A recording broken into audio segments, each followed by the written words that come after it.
tonight, wait tonight. Won't you talk to me? I wanna heal your sorrow. Won't you talk to me? We'll make a new tomorrow. Won't you talk to me? Oke, assalamualaikum warahmatullahi wabarakatuh. Sejahtera buat kita semua. Terima kasih sudah hadir di PPKB online ke-9 dari Takindo. Hari ini tema yang kita angkat adalah mengenai desain, arsitek, dan Undang-Undang Nomor 6 tahun 2017 dengan narasumber Profesor Dr. Manlian Ronald Simanjuntak. Terima kasih pembawa acara Ibu Ririt. Assalamualaikum warahmatullahi wabarakatuh. Waalaikumsalam. Salam sejahtera, puji Tuhan. Hari ini kita menyelenggarakan workshop atau online desain, arsitek, dan Undang-Undang Nomor 6 tahun 2017 tentang arsitek.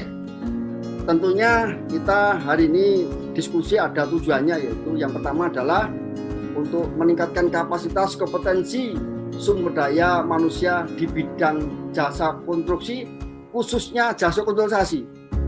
Yang kedua tentunya meningkatkan pemahaman dan pengertian tentang proses desain. Yang berikutnya adalah pemahaman dan pengertian tentang peran arsitek. Hari ini akan dibahas tuntas oleh saudaraku tercinta, yaitu Profesor Manlian Simanjuntak, atau saya yang biasa menyebut adalah Pak Ronald. Bapak Ibu yang kami hormati, sekali lagi dengan acara ini saya selaku Ketua Umum Dewan Pimpinan Nasional Indonesia membuka seminar atau workshop tentang desain, arsitek, dan Undang-Undang Nomor 6 tahun 2017 dengan nama Bismillahirrahmanirrahim. Assalamualaikum warahmatullahi wabarakatuh. Waalaikumsalam. Terima kasih Pak Ketum yang telah membuka seminar webinar hari ini yang berjudul Desain, Arsitek, dan Undang-Undang Nomor 6 tahun 2017 yang akan disampaikan oleh Bapak Profesor Dr. Manlian Ronald Alventus Simanjuntak, SDMT, Demin IAI. Bapak-bapak dan Ibu sekalian, ini saya perkenalkan Pak Manlian Ronald ini lahir di Jakarta, beliau SD-nya di Jakarta juga di Ciputan sampai SMP, kemudian SMU 8 ini, SMU kemudian sarjananya arsitek di IT Institut Teknologi Indonesia ini didirikan oleh Pak B.J. Habibie. Waktu itu sangat luar biasa. Kemudian di Serpong, ya. Kemudian S2-nya tahun 98 ya, beliau lulus di arsitek. Kemudian tahun 2000 S2 Manajemen Konstruksi di UI. Kemudian lanjut tahun 2000 kuliah lanjut 2006 mendapat gelar S3 Doktor Manajemen Konstruksi di UI juga. Di samping itu juga beliau mengambil Doktor Ministry in Leadership and Transformation STT International Harvard Indonesia, sehingga gelar beliau ada Deminnya. Mungkin nanti bisa Bapak jelaskan juga mengenai hal ini. Beliau ini adalah guru besar UPH di bidang manajemen konstruksi. Kemudian beliau ini adalah anggota Takindo juga. Baik. Assalamualaikum warahmatullahi wabarakatuh. Waalaikumsalam. Salam, salam sejahtera. Om Swastiastu, Namo Buddhaya, salam kebajikan bagi kita semua. Salam sehat untuk kita semua. Tadi Bapak Dr. Sigit sangat tajam.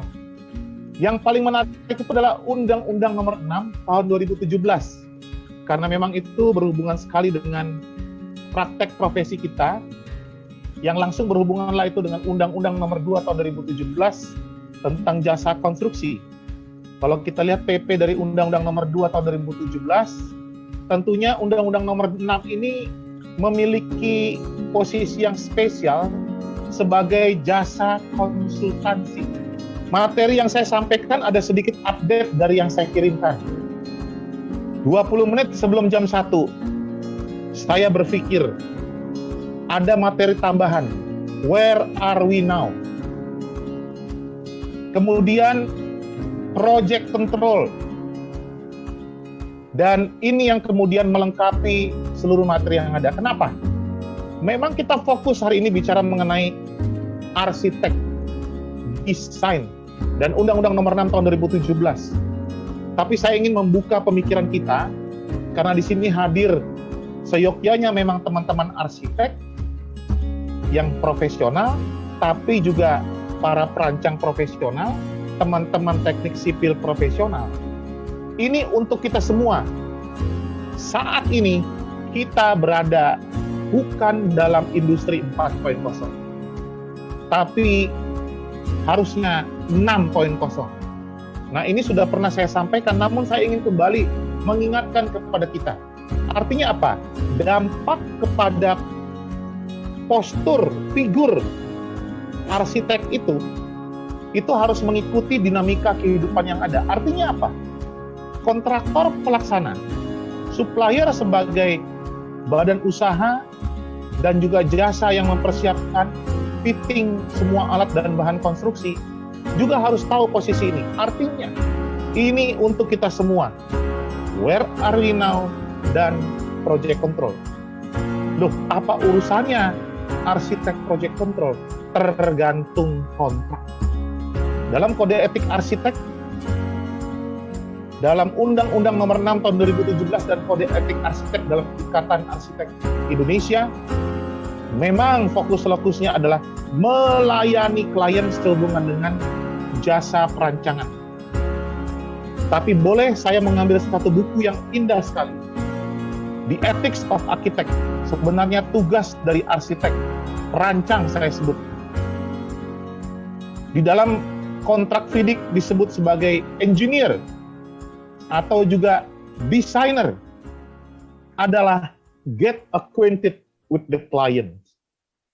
Ruh ini kemudian juga memberikan masukan kepada konsultan lainnya, baik civil engineering, geotechnical engineering, untuk get acquainted with the client, personality, as personal, tapi juga badan usaha, supaya kita benar-benar tahu kebutuhan klien itu apa. Saya tidak panjang lebar lagi.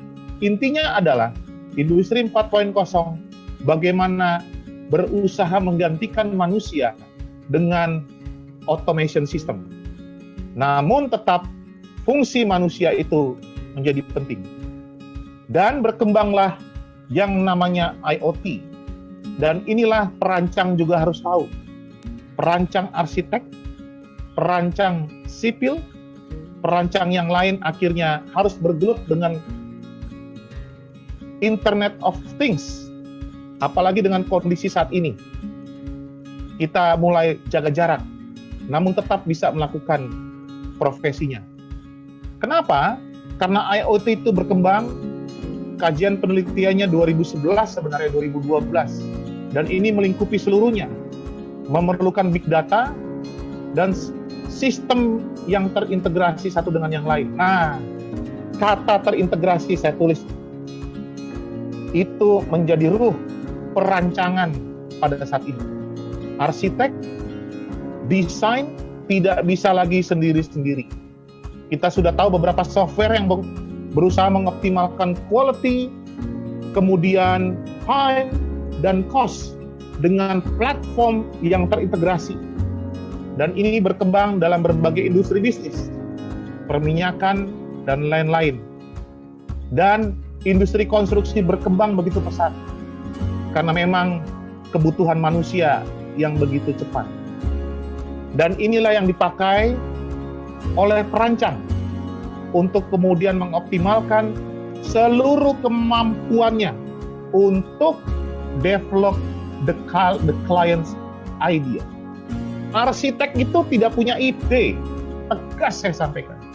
Ide itu ada di klien.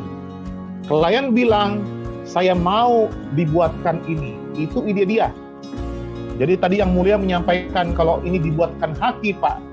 Yang Mulia Bapak Dr. Joko, hakinya ada di klien. Memang betul, ujung dari materi saya nanti adalah bagaimana ini dikembangkan dan kemudian kita gali dari Undang-Undang Nomor 6 Tahun 2017.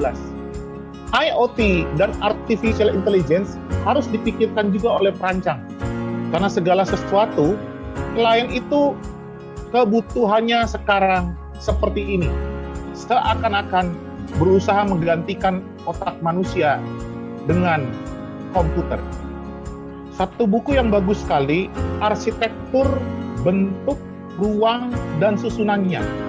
Dulu, BP itu, kira-kira 10-15 tahun yang lalu, waktu itu saya sudah S2, tapi waktu saya kuliah tahun 93 sampai 97, arsitektur, bentuk, ruang, dan susunannya. Masih mimpi itu. Karena kalau kita bikin market system dengan tangan. Nah, dengan adanya digital printing, seluruh bentuk keinginan manusia itu bisa terwujud dengan simulasi 3D, 4D, dan 5D. Kita sekarang masuk dengan industri 5.0 berbasis society. Perkembangannya sampai dengan proyek-proyek perkotaan. Undang-Undang nomor 26 tahun 2007 bukan cuma perkotaan, megapolitan. Bukan cuma itu saja, tapi menjadi kawasan strategis nasional, termasuklah proyek-proyek strategis nasional. Itu masuk era industri 5.0. Dan nanti kita akan lihat bagaimana industri 6.0. Perkembangan itu begitu cepat berbasis society. Kalaupun manusia mulai sedikit dikurangi di industri 4.0, sekarang mulai berkembang lagi. Interaksi pertemuan primer menjadi penting. Sehingga dalam proses penyelenggaraan konstruksi, fase design and build, menurut Permen PU nomor 1 tahun 2020 tetap memerlukan pertemuan primer. Industri 4.0 adalah innovation system. Dan industri 5.0 adalah harmony system. Dan industri 6.0 adalah sustainability system. Wah, ini indah sekali. Dan ini kalau kita lihat, Indonesia boleh melihat potret itu, maka pengembangan jasa konstruksi, optimalisasi dari seluruh proses penyelenggaraan konstruksi yang dilakukan oleh konsultan, contractors, owners, all stakeholders, nanti tahu arahnya kemana. Dalam konteks industri konstruksi, kita lihat secara nasional, bagaimana daya saing nasional itu. Apakah supply chain kita ini oke? Arsitek tidak bisa lepas tangan untuk hal ini. Bukan cuma desain, dia harus tahu rantai pasok kita, karena desainnya oke, nggak bisa dibangun, susah juga. Ya, dan ini adalah arah dari industri 6.0 sustainability. Kenapa? Karena sebenarnya ini keunikan-keunikan dari jasa konstruksi di Indonesia. Kita masuk dalam hal yang namanya desain. Ini pengertian yang saya coba renungkan. Desain itu bicara proses. Desain juga dapat diartikan as a product. Ya. Karya. Nah, desain juga merupakan dokumen proyek, kontrak dokumen. Tapi kalau ngomong desain juga ada urusan pelaku, ya, penyedia jasa. Dan saya tambahkan dari perspektif manajemen proyek konstruksi, desain juga adalah kontrak karena ada batas, limit waktu dan skop work. Kita masuk sedikit mengenai arsitektur, sudah makin mendalam. Arsitektur is also talking about design. When I said in the first conference, architecture is also talking about engineering. Arsitektur juga bicara proses, sama dengan desain tadi. Arsitektur bicara mengenai produk karya, di tempat yang sebagai karya, karena dihargai karyanya, bukan dibayar. Webinar pada hari ini menghilangkan, mendelete secara valid kata fee. Tidak ada itu fee. Yang ada adalah honor, because we honor the idea development of the design. Arsitektur juga bicara mengenai orangnya. Nah, bagaimana urusan desain sebagai engineering design? Ini yang berkembang saat ini, sadar atau tidak sadar. Kata penting, saya setuju dengan referensi itu dan saya tambahkan. Design will start with the empathy. That's the soul of kode etik. Empati. Tuh, kedua, communicating with the client, tadi sebutnya bahasanya communicating. Tadi saya menyebutnya get acquainted with the client. Yang ketiga adalah research based, ada lesson learned. Designer will learn from the failure. Kegagalan bukan hal yang buruk, tapi bagian step dalam proses peningkatan kualitas desain. Dan yang terakhir saya tambahkan, idea of innovation. Pertumbuhan ide itu yang mahal dalam desain. Dan ini harusnya arsitek itu tahu. Nah, ini saya angkat karena ini adalah ruh dari Undang-Undang Nomor 6 harusnya tahun 2017. As an engineering, arsitek itu kita tahu sehubungan dengan apa yang nanti akan dibangun. Berhubungan dengan sistem struktur, elemen struktur, bahan struktur, kemampuan kualitas bahan, lebar bentang struktur, pemberi bentuk struktur, pemberi bentuk dari bangunan atau bangunan gedung yang akan dibuat. As engineering. Nah, sebagai desain, saya tadi menyampaikan di awal, bentuk yang tak terbatas adalah space. Bagaimana secara proses? Ini tahapannya. Mulai dari ide, konsep itu bukan di awal. Saya boleh tegaskan di sini bahwa awal sekali itu belum dihitung. Klien maunya ini kadang-kadang sering seperti yang di majalah, kemudian dihitung dalam bentuk konsep. Konsep adalah hasil analisis ide dan become a design. Belum bisa dibangun. Preliminary design, ya, sampai dengan design development. Dan itu terus juga akan dilihat lagi standarnya sesuai atau tidak menjadi kontrak dokumen. Kemudian mulailah di-apply. Kita nggak ngerti mengenai alam ini. Itu adalah act of God. Menjadi shop drawing penyesuaian di lapangan. Tajam sekali tadi Bapak Dr. Insinyur Sigit dan Bapak Dr. Joko, jika 10% masih oke dalam kontrak yang sama, menjadi addendum. Beyond itu menjadi new contract and default. Nah, kemudian didokumentasi dari hasil yang terbangun menjadi as-built drawing. Nah, inilah sebagai karya. Nah, kalau kita lihat beberapa arsitek yang saya kutip, ya, yang saya teladani pola pikirnya, antara lain adalah Richard Mayer. Bagaimana di Antium itu yang formasi 2 dimensi, kemudian menjadi 3 dimensi. Space menjadi place. Dengan penggunaan ornamen bentuk dan lain-lain. Corbu adalah terkenal dengan cubism system. Bahwa ruang kotak, bentuk kotak adalah bentuk yang paling fleksibel. Kita lihat, studio TV, tidak ada yang bulat. Semua kotak. Kotak itu bisa dibikin laut, bisa dibikin danau, bisa dibikin hutan. Itulah kondisi yang menarik.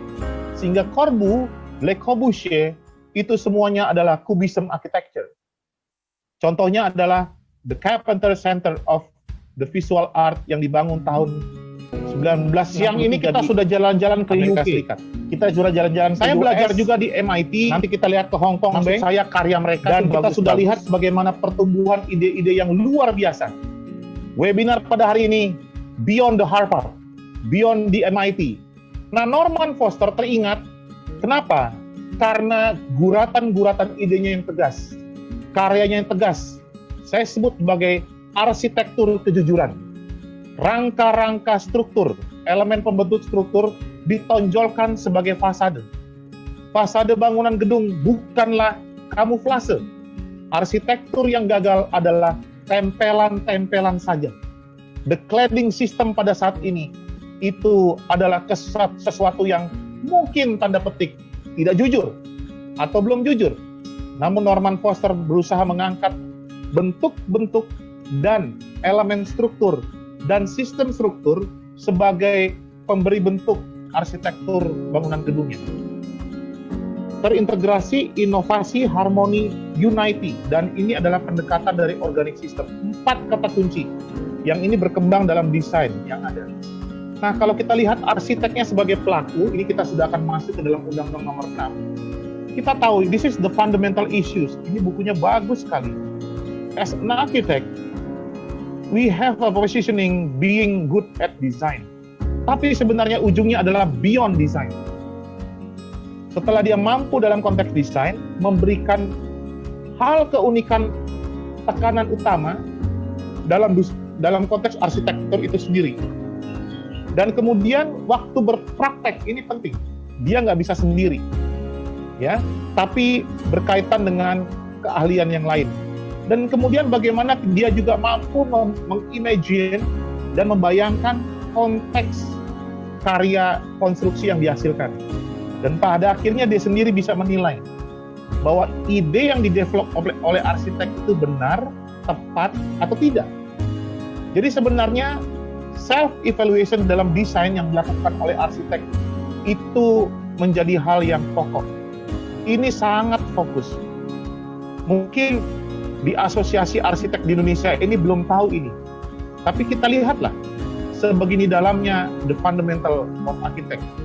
Saya cepat saja, dalam urusan manajemen konstruksi, karena saya integrasikan dengan apa yang juga saya minati.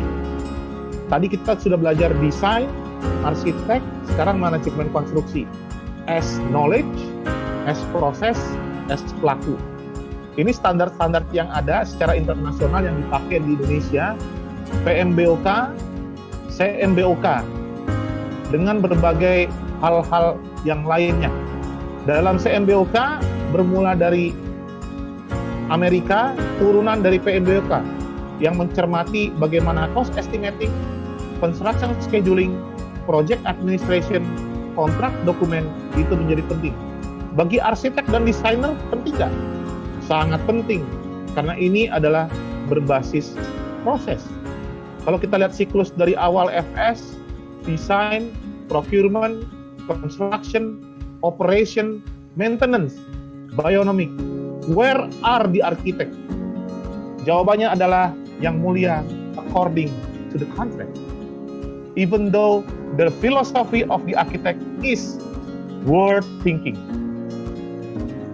Nah, kita masuk Undang-Undang Nomor 6 Tahun 2017. Begitu panjang tadi pemikirannya, saya skip banyak sekali, waktunya terbatas. Tapi kita masuk ke Undang-Undang 6 Nomor 6 Tahun 2017. Beberapa hal yang penting yang kemudian saya gali. Jati diri arsitek, memiliki pendidikan, ilmu pengetahuan, teknologi, seni, budaya, kesejahteraan rakyat. Lalu kemudian disebutlah arsitek itu profesional, kemudian mampu dan optimal atau andal untuk bisa meningkatkan value, memampukan, memandirikan, dan yang menarik, mewujudkan pembangunan berkelanjutan yang berwawasan lingkungan. Besar sekali. Jadi tidak bisa kita melihat hanya sebagai tukang gambar, ngeri banget. Ya, tapi memang menjadi sesuatu yang berdampak bagi keberlanjutan penyelenggaraan konstruksi di masa depan. Kata pembangunan ini bisa diartikan during construction, tapi pembangunan ini sebenarnya Undang-Undang Nomor 28 Tahun 2002 bicara mengenai perencanaan planning sampai dengan operational. That's pembangunan. Kalau diterjemahkan dalam bahasa Inggris agak berbeda. Apa tantangannya? Nah, ini dia. Tentunya tadi kita sudah belajar dari berbagai pandangan, lalu kemudian video yang ada, bahwa desain itu bermula dari empathy, kemudian connecting with people, get acquainted with the client, research based, dan the innovation of the idea. Ini yang juga memberikan masukan bagi arsitek Indonesia untuk boleh sama-sama pada akhirnya akan meningkatkan mutu karya untuk boleh menghadapi tantangan global. Nah, kalau kita bicara global, harus clarity-nya ada. Saya boleh menyampaikan melalui webinar pada siang hari ini, kita sudah tahu where are we. Dan arahnya apa nih undang-undang ini? Supaya masyarakat terpenuhi kebutuhannya, terlindungi. Dan ada juga pelakunya, karyanya, dan masyarakat. Berbagai peraturan undang-undang sehubungan dengan karya konstruksi, mau itu Undang-Undang Nomor 6, Undang-Undang 26 2007, Undang-Undang Nomor 2 Tahun 2017, Undang-Undang Nomor 24 Tahun 2007, Undang-Undang Nomor 28 Tahun 2002, Undang-Undang 32 Tahun 2009, semuanya berbasis masyarakat. Jadi the community, the clients, masyarakat tuh punya ruang yang sangat besar untuk bisa menilai, mengevaluasi, bahkan melakukan gugatan, klaim. Karena apa? Tidak terpuaskan kebutuhannya. His pleasures, his needed is tidak dapat dipenuhi. Nah, ini sebenarnya yang harus dipahami oleh teman-teman arsitek. Jadi apa yang ada dalam program ruh dari Undang-Undang Nomor 2 Tahun 2017, apakah korelasinya dengan Undang-Undang Nomor 6 Tahun 2017 nyambung? Sangat nyambung. Harmoni tentunya ada. Dan ini kita lihat setiap isinya itu. Tidak sadar kita dalam waktu yang sangat singkat, kemudian kita akan melihat satu persatu secara cepat. Tentunya Bapak dan Ibu dan teman-teman dan rekan-rekan dan para senior tertarik dengan arsitek asing. Nanti kita bahas. Bagaimana tuh mencermati hal itu? Kalau kita lihat konteks global, tidak dapat dipungkiri lagi. Karena kita harus berpartner. Tapi bagaimana posturnya? Ini kita lihat bagaimana penjelasan-penjelasan yang ada dalam undang-undang ini. Saya akan cepat saja karena waktu. Tapi saya boleh memberikan satu hal penting. Sebagai pelaku, sebagai bukti profesional, sebagai arah jelas dalam ketentuan umum yang ada. Adanya integritas, etika, dan lain-lain, ini adalah asas dari Undang-Undang Nomor 6 Tahun 2017. Dan ini yang menarik. Selain memastikan bahwa kepastian hukum bagi arsitek, tapi Undang-Undang Nomor 6 Tahun 2017 will impact to the culture, to the human society, peradaban. Berarti beyond designing dan beyond contract. Dan itu diaplikasikan dalam pelayanan praktik arsitek secara profesional. Dan ada bukti profesionalnya yaitu sertifikat. Melalui proses sertifikasi yang sah sesuai dengan peraturan yang berlaku. Nah, ini aturan mengenai arsitek asing. Tidak bisa ucuk-ucuk langsung, tapi memang harus bermitra dengan arsitek profesional di Indonesia dan juga badan usaha di Indonesia. Nanti bisa kita bahas. Bermitra dalam pasal 20. Nah, siapa yang bertanggung jawab? Nah, ini penting. Apakah bisa digugat arsitek asing? Itu juga menjadi penting. Itu yang terjadi dalam industri arsitektur di seluruh dunia. Kode etik, hak dan kewajibannya kita lewat saja.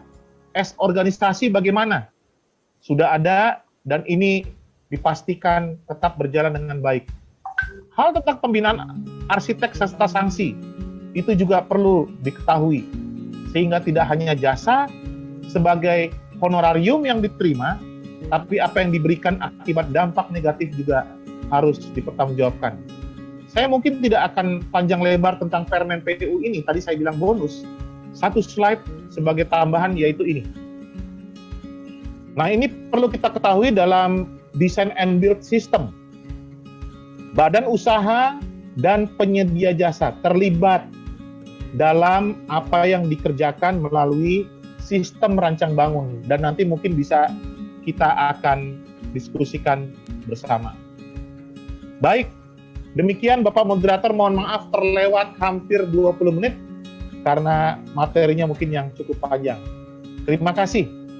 Banyak sekali yang sudah disampaikan oleh Pak Manlian ini, luar biasa. Bapak ini masih muda, terus terang saja saya sangat kagum. Tadi diajak ke mana? Ke UK, ke Amerika untuk menyaksikan arsitektur di belahan dunia yang lain. Kita kemarin 2019 baru bicara 4.0, rupanya sekarang sudah ke 5.0. Jadi kalau 6.0 Pak. Sekarang 6.0 ya. Jadi kita mulai dari inovasi 4.0, kemudian disampaikan tadi ke 5.0-nya harmoni, kemudian sekarang 6.0-nya ke sustainable. Silakan Bapak Manlian untuk closing statement untuk sore ini. Baik, terima kasih kepada Bapak Moderator. Saya ingin menyampaikan terima kasih dan hormat saya setinggi-tingginya kepada Intakindo, seluruh pengurus, ketua mulai dari Pak Yang Mulia Pak Joko, Dr. Joko, Bapak Dr. Sigit, Bapak Agung, dan teman-teman semua dan Bapak dan Ibu sekalian, rekan-rekan yang hadir, desain arsitek Undang-Undang Nomor 6 Tahun 2017 memiliki ruh yang sama. Tadi sudah kita bahas bagaimana dari perspektif yang kita sebutlah yang namanya desain sebagai proses, desain sebagai produk, desain sebagai karya, dan juga desain sebagai hal yang kita hargai. Kiranya itu boleh menguatkan kita, memperlengkapi kita, dan materi hari ini sebenarnya menegur saya dan kita semua untuk kembali mengerti esensi dasar itu, bahwa how to honor people from our heart, itulah hal yang terutama, yang terdasar dalam proses desain. Oke, terima kasih banyak Prof. Malyan. Pak Ketua Umum Pak Joko Spriono untuk closing statement dalam webinar ini. Setelah itu kami serahkan Mbak Ririt untuk ditutup oleh Pak Agung Joko Widodo. Pak Ketum, mohon untuk closing statement 1 menit kembali. Terima kasih Pak Sekjen. Closing statement saya cuma sederhana sekali.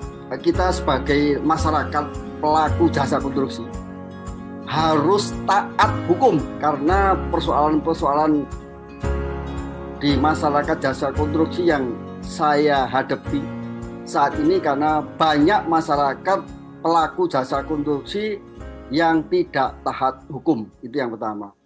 Yang kedua, saya sependapat dengan Profesor Marlinan bahwa pada dasarnya kita itu bukan orang gajian. Kita pelaku profesional, itu bukan pelaku amatir. Jadi tidak pernah kita mendapat gaji, tidak pernah mendapat bayaran, tapi honor. Dan honor itu tidak terukur. Demikian statement dari saya. Terima kasih. Assalamualaikum warahmatullahi wabarakatuh. Waalaikumsalam. Siap. Terima kasih banyak atas statement dari Pak Ketua Umum. Yang paling utama adalah jangan sekali-sekali melanggar hukum.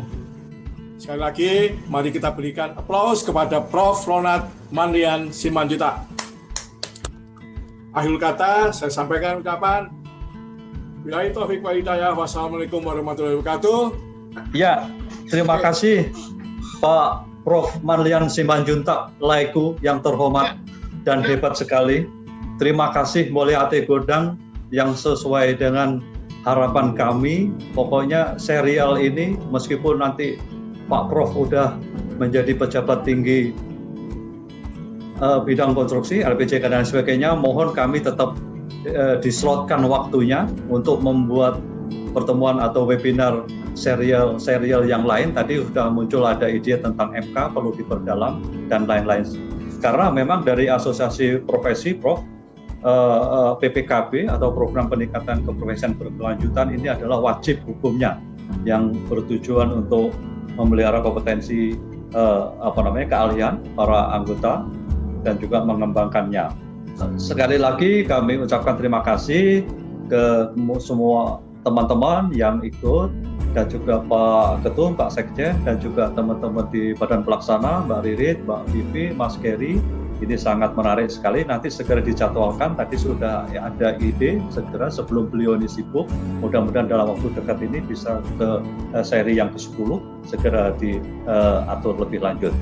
Jadi pertemuan kita webinar siang sampai sore ini sangat bermanfaat. Sekali lagi kami atas nama DPN Intakindo, saya Wakil Ketua Umum Bidang Pengembangan Keprofesian Prof mengucapkan terima kasih banyak. Sekali lagi mohon maaf apabila ada hal-hal yang tidak berkenan, dan kami sangat mengharapkan keberlanjutan. Tadi kan sustainability system, kita juga sustainability webinar yang kita harus lakukan terus. Syukur-syukur kita udah bisa langsung ke 6.0 meskipun 4.0 belum. Jadi gimana caranya melompat itu lebih cepat gitu. Terima kasih sekali lagi.